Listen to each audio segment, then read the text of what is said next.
एक मित्र ने पूछा है कि सभी साधु संत महात्मागण विवाह के खिलाफ हैं, किंतु ओशो कहते हैं कि पारिवारिक जीवन जियो।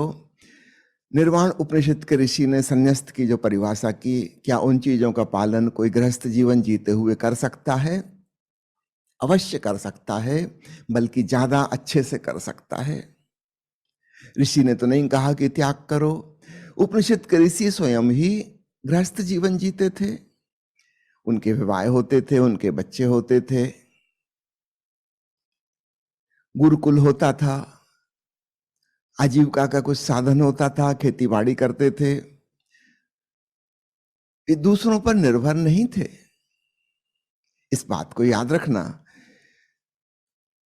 करीब 2500 साल पहले बुद्ध और महावीर के बाद त्यागवादी धारणा हमारे देश में आई। फिर हिंदू धर्म में आदि शंकराचार्य ने भी उसी को पुष्ट कर दिया। इस प्रकार हमारे देश के 3 बड़े धर्म, तीनों ही पारिवारिक जीवन के खिलाफ हो गए। उपनिषद के काल में ऐसा नहीं था। देखो, भगवान राम विवाहित थे, राजपाट उन्होंने संभाला। भगवान कृष्ण जरूरत पड़ी तो युद्ध में भी उतरे। समय की जरूरत को देखते हुए अपनी पारिवारिक सामाजिक जिम्मेवारियां उन्होंने निभाई। ऋषि उपनिषद काल के गुरुकुल बसा के रहते थे।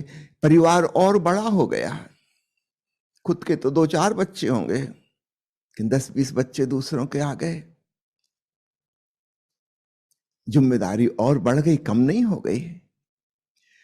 निश्चित रूप से गृहस्थ जीवन जीते हुए, पारिवारिक जीवन जीते हुए उपनिषद की सारी बातों को अपने जीवन में उतारा जा सकता है। उदाहरण के लिए ऋषि ने कहा, निरालंब पीठा, निराधार आसन है उनका।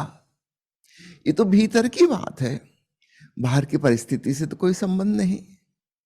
कहा, आनंद ही माला है उनकी, अनाहत उनका मंत्र है, विवेक उनकी रक्षा है। सारी बातें भीतर की हैं, बाहर की नहीं है।